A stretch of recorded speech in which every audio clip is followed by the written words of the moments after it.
What's goody, y'all? Buckle up coming through on a quick drive. So,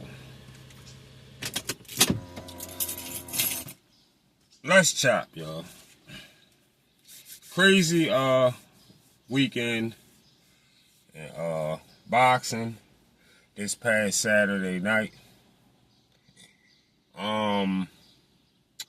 Keshawn Davis gets kicked out his own hometown arena. You in your own hometown acting like a straight goofball. We gonna chop it up though. And big ups to Abdullah Mason on his stoppage. Big ups to Abdullah Mason on his stoppage, no doubt. I told y'all he was coming. We're gonna chop real quick though.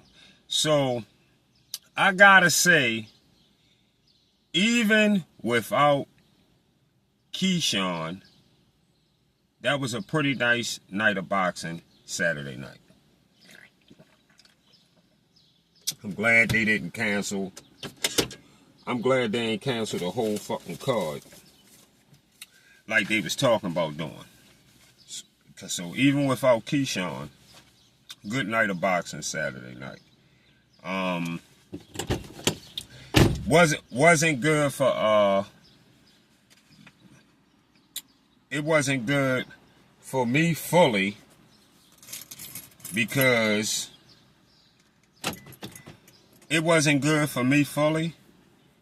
I put Keshawn brother and Albright. Calvin Keshawn brother, I put him in Albright parlay, which I won picking Albright to beat Keshawn brother. But my baseball game went over. But you can go on to Twitter and see where I not only picked Nair Albright to beat Calvin Davis, but go to Sports Prediction 101 on my Twitter page. You might gotta search me. A lot of y'all don't know if you search me under Buckle Up, you see Buckle Up, search Buckle Up Boxing, and then click on Sports Prediction 101. Alright? And I also pick, if you go on my Twitter page, y'all will see too, that I also pick in the UFC, the dude Jay Van to knock out the guy Silva, who was a pretty good fighter. Silva, a pretty good fighter. But I didn't think he had enough to beat the little guy Jay Van once I watched a live reel on him and seen how he get down. If y'all didn't see that fight though, go search it and check it out. Go in the search bar, put Jay Van versus Silva in the YouTube search bar. And you should get the highlights. So yeah, that's pretty much how my weekend was going, back and forth boxing and UFC. So now, what I'm trying to figure out is, when did Keshawn Davis, let me ask y'all something, y'all. When did Keshawn Davis become this tough dude with this thug movement, as if he come from that for real? It was just like 18 months ago, the boy had hair all the way down his back to his buttocks, seeming to be a whole nerd. Most of the career I've been watching him come in professional, seem like a straight nerd. You see how these goofies change? Nigga cut his hair off, win a belt, and get a couple of dollars, and now he the toughest cornball walking. This goofy actually went in Albright dressing room with another brother and proceeded to jump Albright only because your brother lost to that man. I don't care if fans was in your ear. I don't care what the situation was.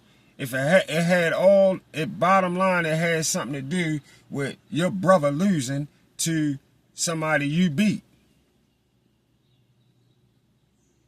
But I seen the Albright family was with all the smoke. I seen the whole thing. They was with all the smoke. And they was kind of deep too. They was with all the smoke. And the crazy part about it is, Keshawn did that shit.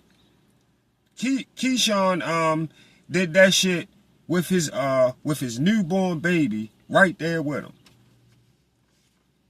And then Keshawn seen that they was getting the same energy, and he proceeds, he was getting the same kickback that he tried to put out. He didn't know it was gonna come like it came. And he proceeds to grab the baby. Simply, you could plainly see he grabbed the baby simply as a way to keep them boys off his ass. Why wouldn't he just let the mother get the baby and start rumbling with the dudes trying to fight him right there? Why wouldn't he just do that? Why grab the baby? But you started the drama.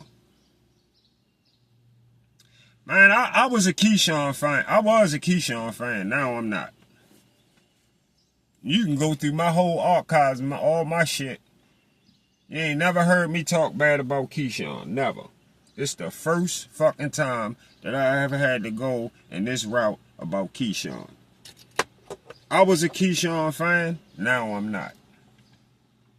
You came to the weigh-in overweight and fucked up a lot of people's paper. And then you turn around after the fight and pull some goofy shit like this off? Really? You beat Albright before, but Albright beat your brother. And now he want to get his get back on you too. He want to fight you. But he not gonna have to get, he ain't gonna really have to get no get back though with Keshawn. Y'all know why? Let me tell you why. Keshawn gonna be fooled at 140. He probably don't even be at 140, but I think he'd be fooled at 140 or 147, 154. But I hear motherfuckers talking, he could probably go 147, 154. He fooled all day.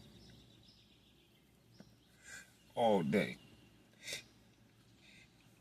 I don't see him doing too much. I really gotta see though, but I don't really see him doing a lot at 140. And listen, let me tell y'all what it was. Listen, Keshawn knew Abdullah was coming. Keshawn knew Abdullah was coming.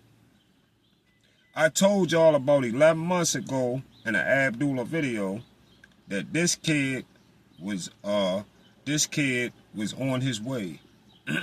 And all the goofball behavior was about to come to a halt. I told y'all that. All the goofball behavior was about to come to a halt. You heard what Abdullah said last Saturday night.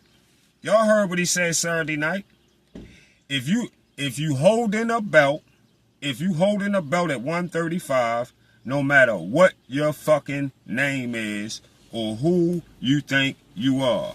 No, you heard what I said? Let me repeat that. No matter what your name is or who you think you are. I would say that went out to the Davis brothers, just in case Keshawn decided to stay at 135. That went out to him. That went out to, of course, any other fighters at 135 that want to get in his way to proceed with that. That went out to Shakur as well. Of course, the main people went out to Shakur as well. And of course, it was meant for Tank to hear as well. And Lomachenko, just in case he want to poke his motherfucking head in and poke it out. You want to poke your fucking head in, you can get poked in. You poke your head in and get punched in your nose by Abdullah Mason. All right? You want to poke in or you can retire. You better make your choice, Loma. That's for you too. All of you top guys at 135, if you holding a belt, the message came to you Saturday night. And anybody else at 135 that might have a problem with what Abdullah said, tell your management. Tell your management that you want to try to do something about it so Abdullah can beat you up too. Alright? Because that's how I see, that's the direction I see things going in. Because how I look at the sport. I know talent, I know certain shit. I could just look and just tell how shit get ready to be for a minute. So I'm letting y'all know what's about to go down. Y'all remember, do y'all remember the movie, y'all remember the movie, 48 Hours? 48 Hours when Eddie Murphy was in a rock bar and like that country bar, and he told him it's a new sheriff in town. He says a new sheriff in town. He said, well, guess what? It's a new hitter in town. It's a new hitter in town. And he go by the name of Abdullah Mason. See y'all on the Get Back.